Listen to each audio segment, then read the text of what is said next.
Assalamualaikum warahmatullahi wabarakatuh. Perkenalkan, nama saya Mary Oktavia Sari dari Pendidikan Administrasi Perkantoran A 2019, Fakultas Ekonomi Universitas Negeri Jakarta. Di video presentasi kali ini, saya akan menjelaskan materi tentang dokumen dan dokumentasi.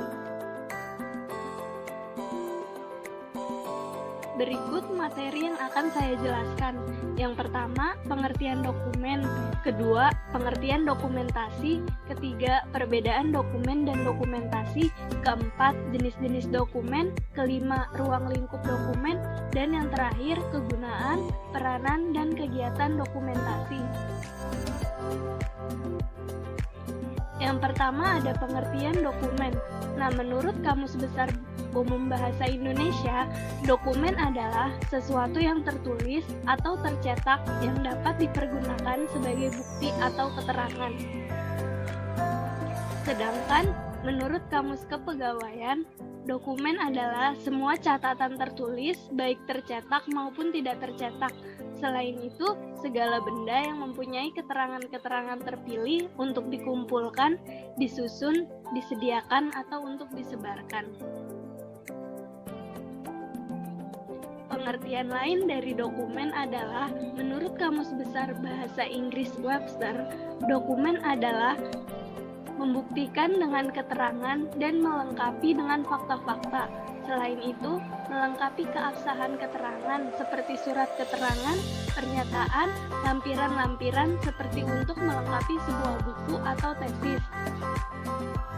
Menurut ensiklopedia, dokumen sebagai surat, akta, piagam, surat resmi, dan bahan rekaman tertulis atau tercetak yang dapat memberikan keterangan untuk penyelidikan ilmiah dalam arti luas.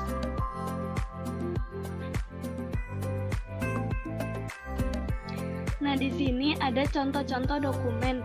Yang pertama, ada surat yang tertulis atau tercetak yang dapat digunakan sebagai bukti keterangan atau record. Yang kedua, barang cetakan atau naskah karangan yang dikirim melalui pos. Yang ketiga, surat berharga yang dimiliki oleh pemerintah. Dan yang keempat, surat berharga atau surat bukti yang diperuntukkan bagi sidang pengadilan. Dan yang terakhir, rekaman suara atau gambar dalam film dan sebagainya yang dapat dijadikan sebagai bukti keterangan. Selanjutnya, selain dokumen, di sini ada pengertian dokumentasi. Apa sih dokumentasi itu? Nah, menurut keperluan perpustakaan khusus, dokumentasi adalah kepustakaan informasi dan bibliografi yang disesuaikan dengan keperluan perpustakaan khusus. Sedangkan menurut NIDER, dokumentasi adalah keterangan-keterangan yang didasarkan pada bahan-bahan yang ada di perpustakaan dan pemberitahuan tentang literatur.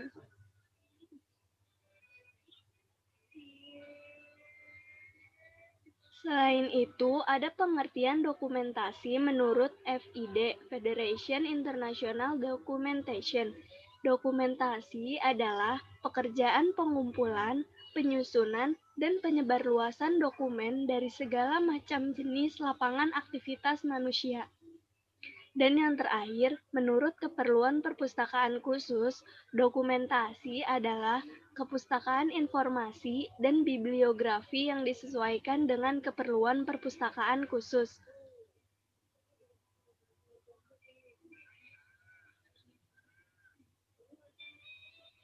Selanjutnya, ada perbedaan antara dokumen dan dokumentasi. Untuk perbedaan yang pertama, dokumen ini difokuskan benda atau informasinya. Contohnya seperti surat, videonya, atau gambarnya. Sedangkan dokumentasi ini difokuskan pada kegiatannya, misalnya merekam, menulis. Selain itu, dokumen ini tidak merupakan unit kerja, sedangkan dokumentasi merupakan unit kerja. Selanjutnya, dokumen ini bersifat pasif, sedangkan dokumentasi bersifat aktif.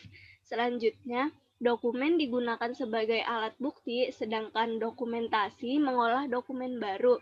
Dan yang terakhir, dokumen ini menunjang penelitian, sedangkan dokumentasi menyiapkan keterangan penelitian. Selanjutnya ada jenis-jenis dokumen. Jenis-jenis dokumen dibagi menjadi beberapa bagian.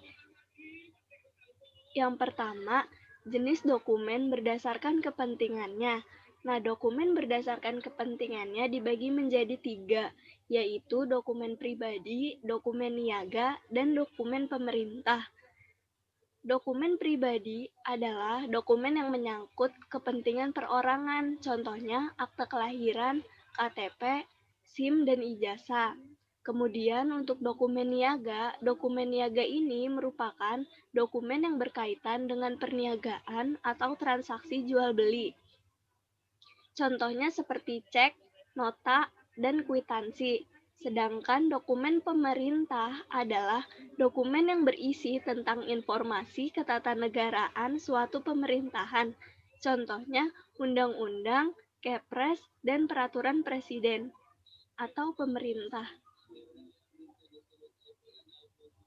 Selanjutnya ada dokumen berdasarkan bentuk fisiknya. Berdasarkan bentuk fisiknya, dokumen dibagi menjadi 3, yaitu literer, korporil, dan privat. Untuk yang pertama, dokumen literer. Apa sih dokumen literer itu? Nah, dokumen literer itu biasanya ada di bidang pustakawan atau perpustakaan.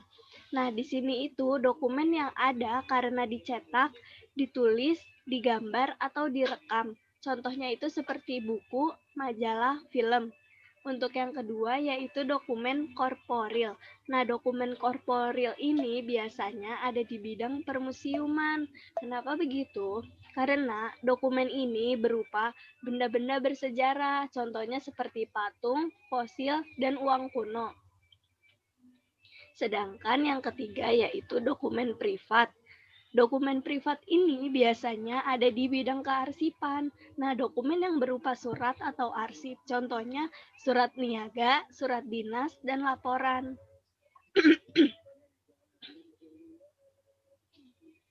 Selanjutnya, ada dokumen berdasarkan fungsinya. Nah, dokumen berdasarkan fungsinya ini dibagi menjadi 2, yaitu dokumen dinamis dan dokumen statis. Dokumen dinamis ini merupakan dokumen yang dipakai secara langsung dalam proses penyelesaian pekerjaan kantor. Ada 3 macam dokumen dinamis, yaitu dokumen dinamis aktif, semi-aktif, dan inaktif. Maksud dari dokumen dinamis aktif adalah dokumen yang dipakai secara terus-menerus dalam proses penyelenggaraan pekerjaan kantor. Sedangkan untuk dokumen semi-aktif merupakan dokumen yang penggunaannya sudah mulai menurun. Dan untuk dokumen inaktif sendiri merupakan dokumen yang sudah sangat jarang digunakan lagi.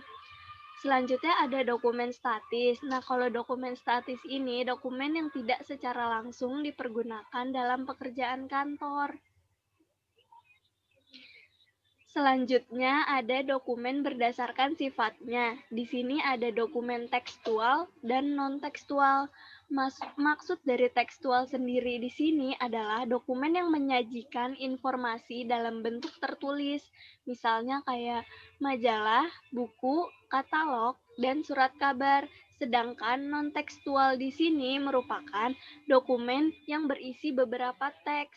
Misalnya peta, grafik, gambar, rekaman, dan sejenisnya. Selanjutnya ada dokumen berdasarkan jenisnya. Di sini dibagi menjadi 2, fisik dan intelektual. Fisik di sini merupakan dokumen yang menyangkut materi ukuran, berat, tata letak, sarana prasarana, dan sebagainya. Dengan kata lain, dokumen jenis ini berupa berkas surat-surat. Sedangkan untuk dokumen intelektual adalah dokumen yang mengacu kepada tujuan, isi subjek, sumber, metode penyebaran, cara memperoleh, keaslian dokumen, dan sebagainya.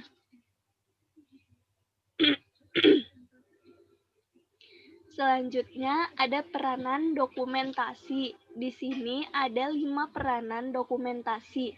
Yang pertama, dokumentasi ini memberikan pelayanan dalam bidang dokumentasi.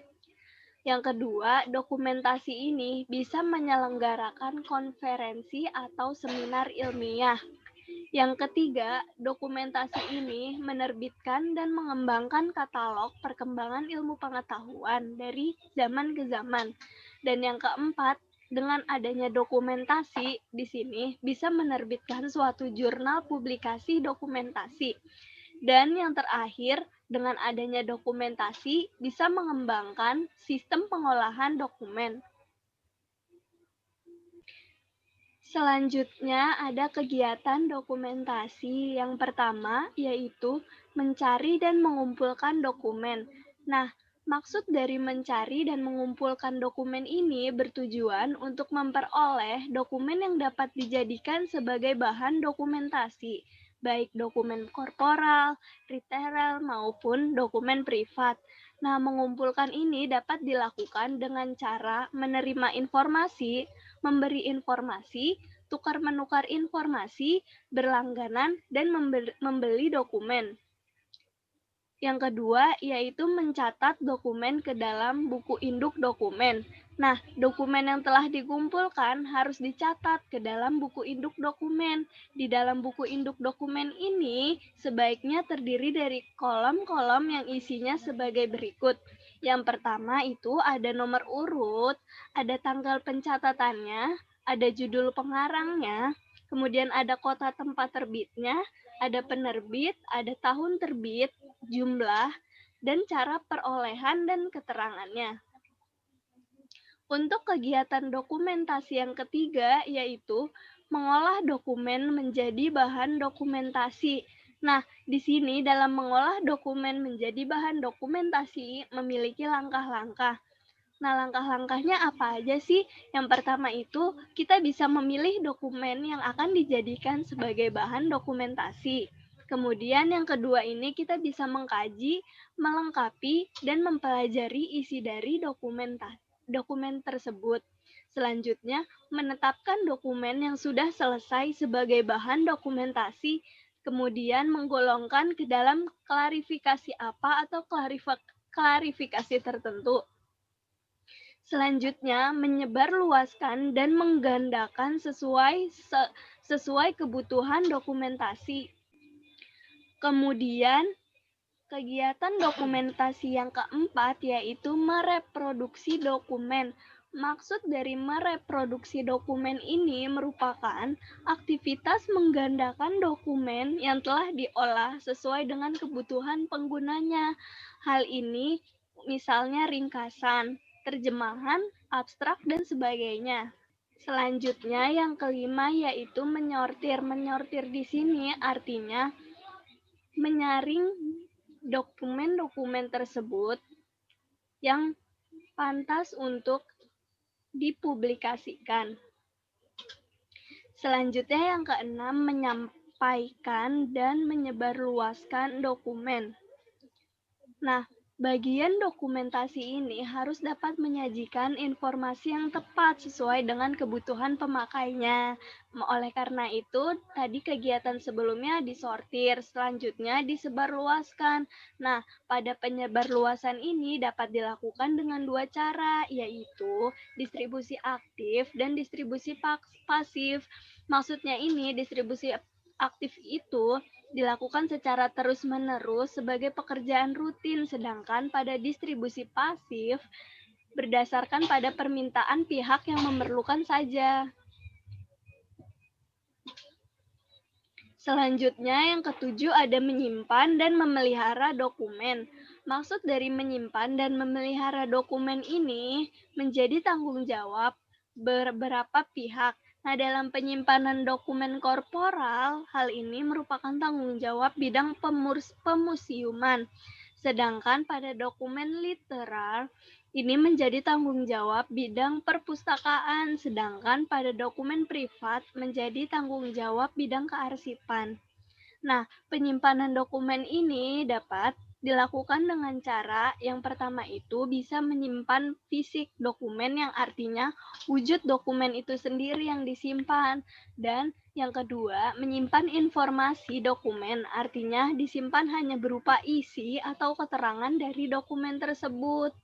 Nah, untuk dokumen yang berwujud surat-surat dan warkat disimpan menurut sistem kearsipan. Nah, sistem kearsipan ini bisa berupa sistem abjad, masalah, wilayah, tanggal, dan nomor. Sedangkan dalam penyimpanan dokumen tak tercetak atau tidak ada wujudnya, ini dapat dilakukan dengan menggunakan film, mikrofilm, slide, pita, kaset, video kaset, dan piringan hitam. Sekian presentasi yang dapat saya sampaikan. Kurang lebihnya mohon maaf. Wassalamualaikum warahmatullahi wabarakatuh.